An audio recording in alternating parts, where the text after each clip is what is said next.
ఆధునిక సేద్యపు విధానాలు పాటించడం వల్ల అధిక దిగుబడులు సాధించవచ్చునని పాలెం ప్రాంతీయ వ్యవసాయ పరిశోధనా కేంద్రం ఇన్ఛార్జ్ ఏడీఆర్ రాంప్రక్ష అన్నారు. నాగర్ కర్నూలు జిల్లా బిజినేపల్లి మండలం ఖానాపూర్లో వ్యవసాయ కళాశాల విద్యార్థుల రావే ప్రోగ్రాంలో భాగంగా జరిగిన రైతు సదస్సుకి ఆయన ముఖ్య అతిథిగా హాజరయ్యారు.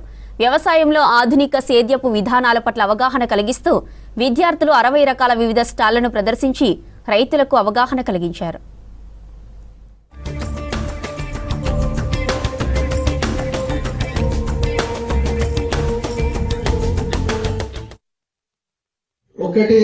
ఒక ముఖ్యమైన విషయం ఏం చెప్తున్నామంటే యాసంగి పంట కాలం ఇప్పుడు రాబోతోంది. వరి మనకి ఇంకో కొన్నాళ్ళు ఒక నెలన్నర అయితే మనం కోతకు వస్తుంది. ఇంకో వరి ఇప్పుడే కాపీ ఎత్తున్నది.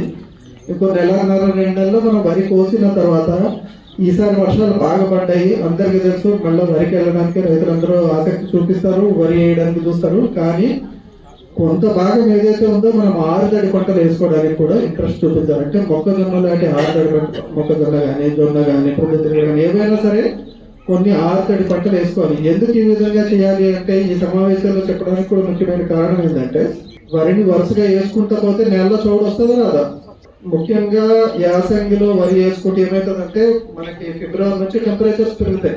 వేడి ఎక్కువగా ఉంటుంది. వేడి ఎక్కువైతే ఏమవుతుంది, నేలలో నీరంతా ఆవిరవుతుంది. లవణాలు ఏవైతే ఉప్పు ఏదైతే ఉందో అది నేలలో ఉండిపోయి చౌడు రావడం జరుగుతూ ఉంటుంది. అందుకనే జింకు లోపం కానీ చౌడు సమస్య కానీ ఎక్కువగా మనకి యాసంగి కాలంలోనే ఉంటాయి, వానాకాలంలో తక్కువ ఉంటాయి. అందువల్ల ముఖ్యంగా మనం చూడాల్సింది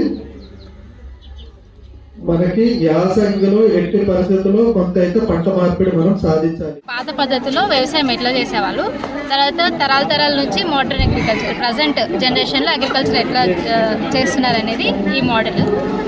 పాతకాలంలో సాంప్రదాయ పద్ధతులన్నీ యూజ్ చేసి వ్యవసాయం చేసేవాళ్ళు. అప్పట్లో మెకనైజేషన్ అనేది లేదు, ట్రాక్టర్స్, మెషినరీ ఇవన్నీ లేవు. కాబట్టి ఎడ్లను యూజ్ చేసి నాగళ్ళ ద్వారా పొలాన్ని దున్నేవాళ్ళు.